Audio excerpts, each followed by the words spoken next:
You are about to learn one of the biggest secrets in the history of the world. It's a secret that has huge effects for everyone who lives on this planet. Most people can feel deep down that something isn't quite right with the world economy, but few know what it is.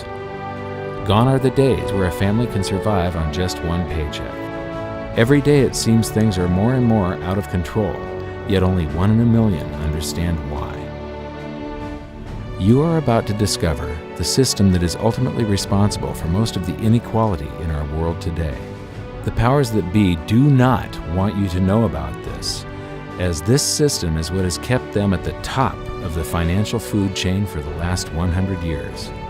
Learning this will change your life because it'll change the choices that you make. If enough people learn it, it'll change the world because it'll change the system. For this is the biggest hidden secret of money.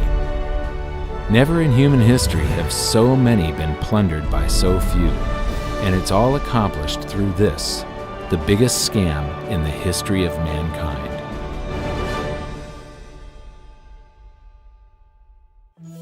They say that money doesn't grow on trees, but the truth is that the modern banking system creates currency far faster than trees can grow. Most people don't have a clue how currency is created. Economists and bankers make it sound so complex that people think they can't understand it. But I'm going to strip our monetary system down to its essence so that you can see the scam behind the curtain and just how it affects you. Every modern society creates currency in pretty much the same way. But since the US dollar is the majority of the world's currency, I'm going to use the United States as our example. It all starts when some politician says, "Vote for me and I'll make sure the government provides you more free stuff than my opponent will." But there's no such thing as a free lunch. So to provide that supposedly free stuff, the politicians vote for the country to spend more than its income. This is called deficit spending. To pay for that deficit spending, the Treasury borrows currency by issuing a bond. So what's a bond?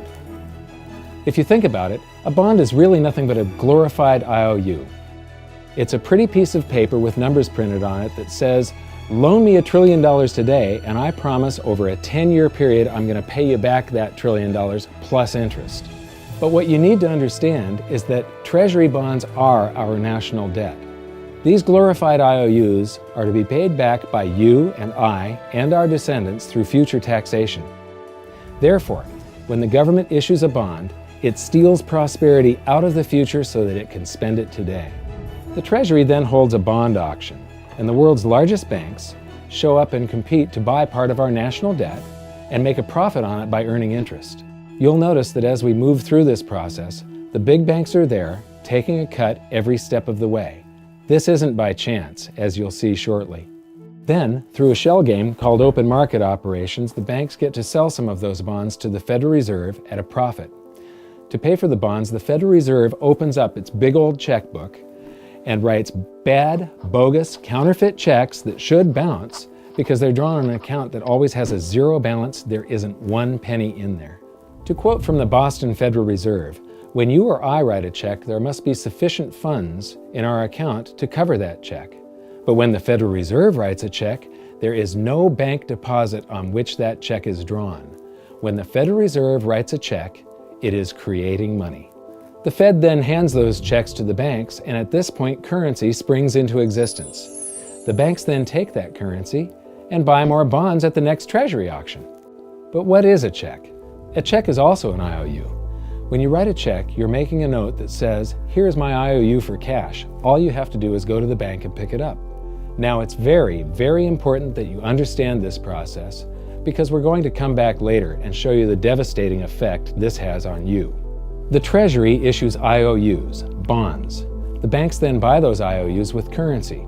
The Federal Reserve then writes IOUs, checks, and hands them to the banks in exchange for the Treasury's IOUs, the bonds. And currency is created. So what's really happening is the Federal Reserve and the Treasury are just swapping IOUs, using the banks as middlemen, and abracadabra, presto, currency magically springs into existence. This process repeats and repeats over and over again, enriching the banks and indebting the public by raising the national debt. The end result is that there's a buildup of bonds at the Federal Reserve and currency at the Treasury. This process is also where all paper currency comes from. The Federal Reserve and the government mistakenly call it base money because they didn't watch episode 1 of this series and they don't know the difference between money and currency. But I will correctly refer to it as base currency because it is not money. It is currency, and as we've learned, there is a big difference. Money has to be a store of value and maintain its purchasing power over long periods of time. We learned in episode 1 that earlier in our history, our paper currency was just a claim check. It was a representation for real money of intrinsic value, the gold and silver that was held on deposit at the Treasury. You could walk into any bank and slap your currency, like say a $20 bill, on the counter and redeem it for real money, a $20 gold piece. But now, this base currency that's piling up back here is really nothing but a receipt or a claim check on an IOU, that bond. So it's really nothing but a supply of numbers. The Treasury then deposits the newly created currency into the various branches of the government, and the politicians say, "Hey, thanks for that." And the government does some deficit spending on public works, social programs, and war. The government employees, contractors, and soldiers then deposit their pay in the banks. Now, this may come as a shock to you, but when you deposit your currency with the bank, you're not actually depositing it into an account to be safely held in trust for you. Instead, you're actually loaning the bank your currency, and within certain legal limits, they can do with it pretty much anything they please. This includes gambling in the stock market and loaning it out, at a profit, of course. Now this is where the machine of currency creation really gets cranking, because this is where something called fractional reserve lending comes into play. Fractional reserve lending is exactly what it says. The banks are allowed to reserve only a fraction of your deposit and loan the rest out. Although reserve ratios may vary, I'm going to use a 10% reserve ratio as our example. If you deposit $100 in your account, the bank can legally take $90 of it and loan it out without telling you. The bank must hold $10 of your deposit in reserve just in case you want some of it. These reserves are called vault cash. But why does your bank account still say you have $100 if the bank has stolen $90 of it? Because the bank left IOUs it created, called bank credit, in its place. Now I know this sounds crazy, but here it is in black and white from the Fed. Commercial banks create checkbook money when they grant a loan simply by adding new deposit dollars in accounts on their books in exchange for a borrower's IOU. These are nothing but numbers that the banks type into their computers. And even though these bank credit IOU numbers are very different from base currency numbers, because they only exist in computers, they are still currency. So now there is $190 in existence. Now the reason people take out loans from the banks is to buy something. They're going to buy a house or a car or something like that. So the borrower takes the $90 that the bank loaned to him from your account and he pays the seller of the item. But then the seller deposits that currency into his account and his bank loans out 90% of that and leaves bank credit numbers in its place. So now there's $271 in existence. This process repeats and repeats until under a 10% reserve ratio, an initial deposit of just $100 can create up to $1,000 of bank credit, all backed by $100 of vault cash, just 10%. But as I said, reserve ratios vary wildly. On some deposits, it's 10%, on others, it's 3%, and on some forms of deposits, reserve requirements are 0. The result is that the expansion of the currency supply by the banks is far greater than even this example would lead you to believe. So once again, when currency is deposited in the banks get to lend it out, and then it gets redeposited and relent, redeposited and relent, redeposited and relent over and over again, creating bank credit all the way. This is where the vast majority of our currency supply comes from. In fact, 92 to 96% of all currency in existence is created not by the government, but here in the banking system. Now, massive amounts of currency spewing into society may at first sound like a fun idea. That is, until you remember one of the most important hidden secrets of money from episode 1, that the prices of everyday goods and services act as a sponge on an expanding currency supply. The more currency we have, the more prices rise. This is where inflation comes from. The true definition of inflation is an expansion of the currency supply. Rising prices are merely the symptom. So our entire currency supply is nothing but a couple of bucks whipped up in this hocus-pocus scam where the Treasury and the Federal Reserve swap glorified IOUs, and a bunch of numbers that the banks just type into their computers. That's it. That's our entire currency supply. It's nothing but a supply of numbers. Some of them printed, most of them typed, and there is nothing else. But if you thought that was crazy, get ready to enter the twilight zone of modern economics. We work for some of that currency supply. True wealth is your time, but we trade away moments of our lives, hour by hour, day by day, and year by year, for numbers that somebody printed on pieces of paper or just typed into a computer. Now those numbers represent our blood, sweat, tears, labor, ideas, and talent. We are what gives the currency its value. But here comes the really cruel joke. We work hard so that we can save some of that currency, so that we can pay the tax collector. In the United States, it's known as the IRS. They then turn it over to the Treasury so that the Treasury can pay the principal plus interest on that bond that the Federal Reserve bought with a check drawn on an account that has nothing in it.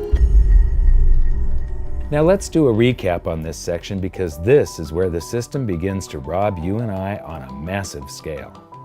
Much of our taxes are not used for schools, roads, and public services, but to pay interest on bonds that the Federal Reserve bought with a check drawn on an account that has nothing in it. The Federal Reserve is committing fraud. But here's one of the biggest secrets of them all. Before the establishment of the Federal Reserve, there was no need for personal income tax. The Federal Reserve was created in 1913, and that very same year, the Constitution was amended to allow income tax. Do you really think this was just a coincidence? Ask yourself how much income tax you've paid over your lifetime. Much of it has been silently siphoned away into the hands of those who own the system. Yes, this system has owners. Who they are is an even bigger secret that we'll get to shortly. But first, we need to understand the mumbo-jumbo of the so-called debt ceiling. It's all based on a huge paradox.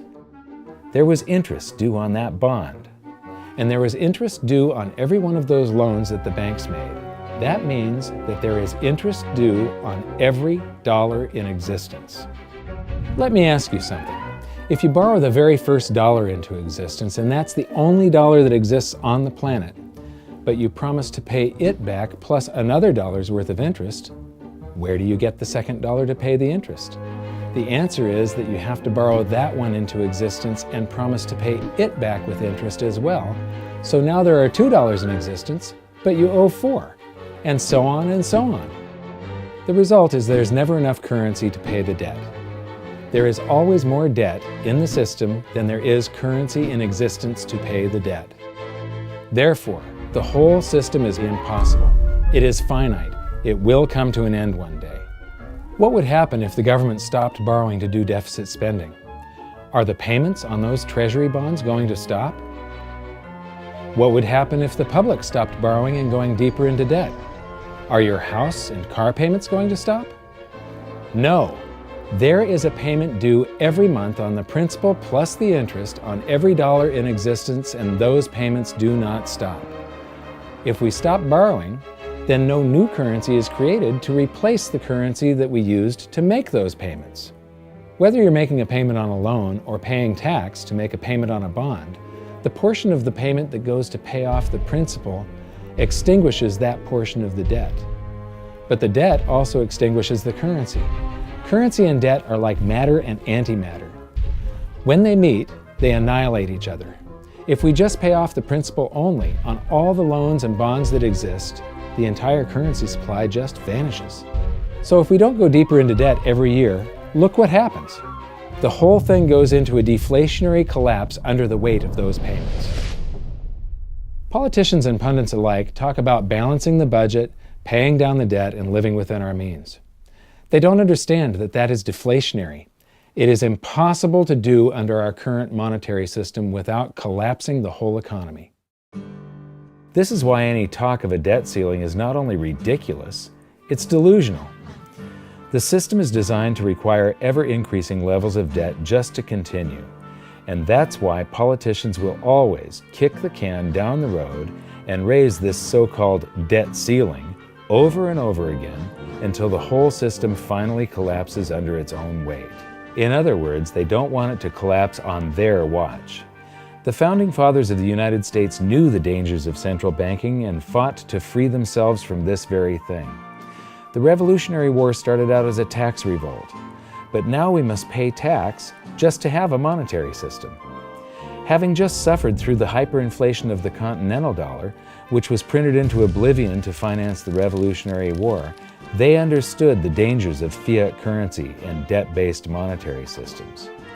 So to protect future generations from institutional theft and out-of-control government, they wrote into the Constitution that only gold and silver can be money for the simple fact that you can't print them. Our current system is not only unconstitutional, but it robs us of the liberty and prosperity our forefathers fought and died for. We are all feeling the effects of ignoring the Constitution right now. By forcing more currency into circulation, our purchasing power is diluted. Inflation is a slow and insidious stealth tax that is simply the result of this debt-based monetary system. This system empowers and benefits those who create the currency and receive it first, as they get to spend it into circulation before it has an effect on the economy. They're stealing purchasing power from you and transferring it to the banks and the government every hour of every day because of this false monetary system. And it's not like the people at the top don't know this. To quote the Federal Reserve, the decrease in purchasing power incurred by the holders of money due to inflation imparts gains to the issuers of money. This is a fraud. It is a pyramid scheme, it is a Ponzi scheme, it's a scam, and it's a lie. Our entire monetary system is nothing but a form of legalized theft. But here's the biggest con job of them all. The Federal Reserve is not federal, it has stockholders. There is no federal agency that has stockholders. What's a stockholder? A share of stock represents a percentage of ownership in a corporation. So the stockholders are the owners of that corporation. Therefore, the Federal Reserve is a private corporation with owners.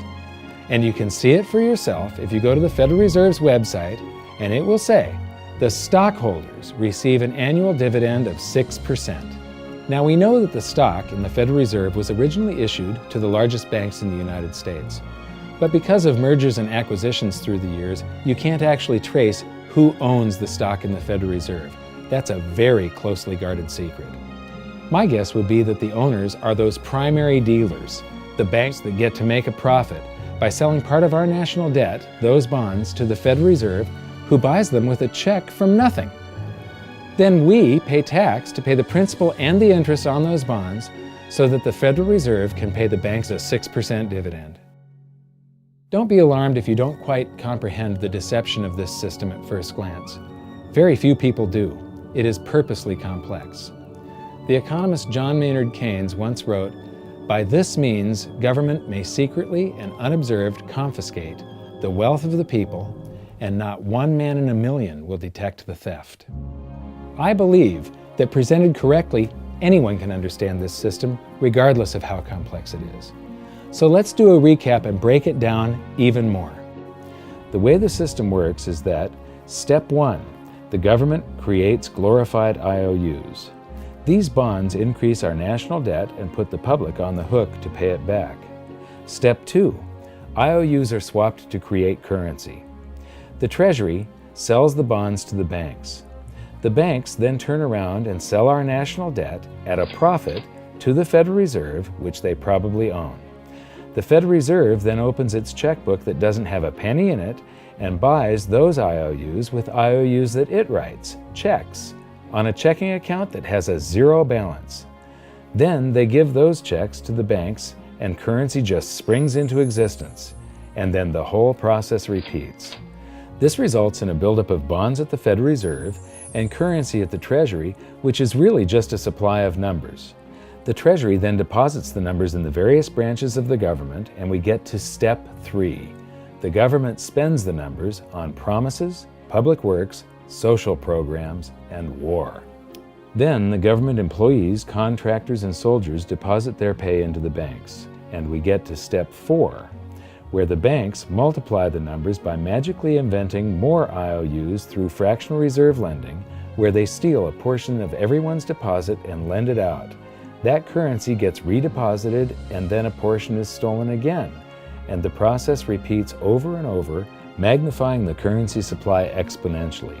Then we work for some of those numbers, which brings us to step 5, where our numbers are taxed. We pay tax to the IRS, who then turns our numbers over to the Treasury, so the Treasury can pay the principal plus the interest on bonds that were purchased by the Federal Reserve with a check from nothing. Then we get to step 6, the debt ceiling delusion. The system is designed to require ever-increasing levels of debt and will eventually collapse under its own weight because politicians always kick the can down the road. They don't want it to collapse on their watch. And finally, step 7, the secret owners take their cut. The world's largest banks own the Federal Reserve. Those banks make a profit selling our national debt to the Fed. They make a profit when the Fed pays them interest on the reserves held at the Fed, and the Fed pays them a 6% dividend on their ownership of the Fed. This system is fundamentally evil. It funnels wealth from the working population to the government and the banking sector. It is the cause of the artificial booms and busts of modern economies, and it causes great disparity of wealth between the rich and the working class. And it is only possible because we no longer use real money, we use currency. But worst of all, it is a form of enslavement. Bond is the root word of bondage. Whenever a government issues a bond, it is a promise to make us pay tax in the future. Nobody asked you if you wanted to pay tax today for the prosperity we all enjoyed in the last century. Nobody is asking our children if they want to work hard in the future to pay for the prosperity we're enjoying now. George Washington once wrote to James Madison, "No generation has the right to contract debts greater than can be paid off during the course of its own existence." By stealing prosperity from tomorrow so we can spend it today, we enslave ourselves and future generations. Now this all sounds pretty bad, but there is great hope, for you are the greatest threat to this false monetary system. This system relies on the public being ignorant of its workings. Please share this knowledge with everyone you know, because an informed public that fully understands the system can build a better future for generations to come. And now I leave you with this quote, widely attributed to a former director of the Bank of England. The modern banking system manufactures money out of nothing. The process is perhaps the most astounding piece of sleight of hand that was ever invented. Banking was conceived in inequity and born in sin. Bankers own the earth. Take it away from them, but leave them the power to create money and control credit, and with the flick of a pen, they will create enough money to buy it back again. But if you want to continue as the slaves of bankers and pay the cost of your own slavery, let them continue to create money and to control credit. This is the Federal Reserve in Washington, D.C. It's located on Constitution Street, and that is just as much of a joke as the New York Fed being located on Liberty Street. Both of them are unconstitutional, both of them limit our liberty, and they transfer wealth away from us every second of every day to the Federal Reserve, to the government, and to the banking sector. You are now among the 1 in a million who can detect the theft of your prosperity. So the big question is, what can you do about it? 1. Watch this video until you can describe and teach it to others. Those who understand this system can make preparations for its unavoidable collapse and protect themselves. History shows that those who don't will probably be wiped out. 2. Share this video with everyone, especially those you care about. All it takes is a mouse click or two to get this message in front of millions. Post this video on Facebook, tweet it, email it to loved ones. Please share it wherever you can. 3. Join the conversation. The current world monetary system is based on a 300-year-old design meant to enrich a few at the expense of the many. There must be a better way. At hiddensecretsofmoney.com, we've created an open-source platform for the design and development of a new world monetary system. We're calling on every economist, every student, every college, every bright mind, and anyone who cares to join the discussion. In educating ourselves and each other, we can prevent the further loss of our freedoms and maybe, just maybe, win some of them back.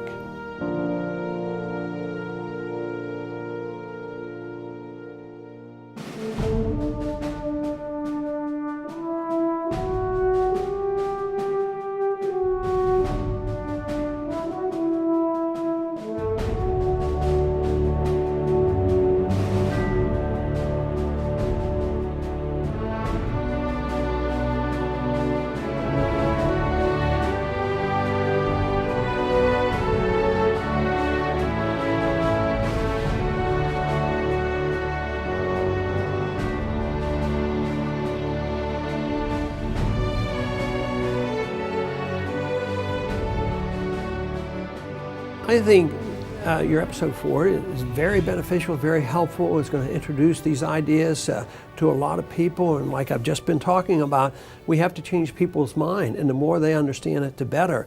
And I think we're at this point now where more people in the last several years, 4 or 5 years, have thought about the Fed than they ever have in the previous 95 years. So I think an explanation and diagrams to show it is very helpful, because quite frankly, they're not going to get it in their grade school, they're not going to get it in their high schools, they're not going to get it in college unless they're in a very rare circumstance to understand how this works.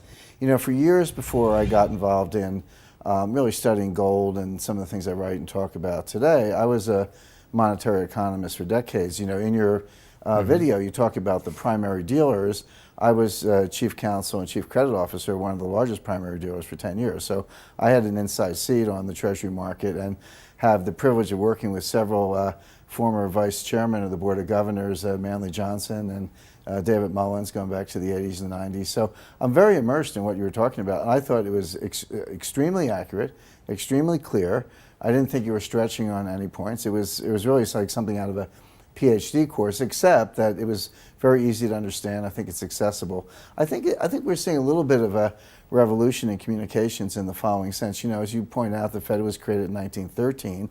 Well, in 1913, there was no web, there was no YouTube, no Twitter.